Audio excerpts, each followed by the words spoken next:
আসসালামু আলাইকুম everyone, welcome back to my channel. আজ আমি দেখাবো হাতে মাখানো শিং মাছের ঝোল।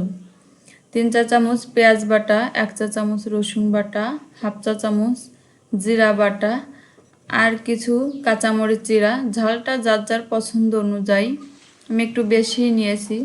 আমি একটি পাত্র নিব, মাছগুলো সব দিয়ে আমি একটু ভালোভাবে দেখিয়ে দিচ্ছি। মাছগুলো আমি কেটে ভালোভাবে ধুয়ে নিচ্ছি। মশলা দিয়ে লবণ, হলুদ,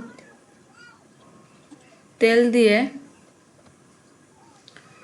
ভালোভাবে হাত দিয়ে মাখিয়ে নিব। এভাবে হাত দিয়ে ভালোভাবে মাখিয়ে নিলে মাছের টেস্টটা বেশি আসে। দেব 2 কাপ পানি,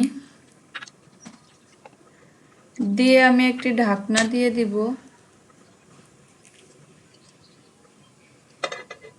ঢাকনা দিয়ে জালটা দিয়ে দিব। দিয়ে আমি কিছুক্ষণ পরে ফিরে আসলাম। একটু উল্টে পাল্টিয়ে নাড়িয়ে নিব।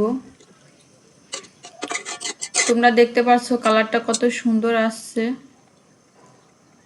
এবার দেব কিছুটা সরিষার তেল। সরিষার তেলটা দিব ফ্লেভার এবং টেস্টের জন্য। তোমাদের যদি মনে হয় দিতে পারো, না হলে বাদ দিতে পারো, তবে দিলে বেশি টেস্ট আসে। আর দেব কিছুটা ধনেপাতা কুচি, দিয়ে আমি একটু উল্টে পাল্টে মিশিয়ে নিব। এবার নামিয়ে নেব। দেখো দেখতে কত সুন্দর লাগছে হাতে মাখানো শিং মাছের ঝোল। এত সময় আমাদের সাথে থাকার জন্য ধন্যবাদ।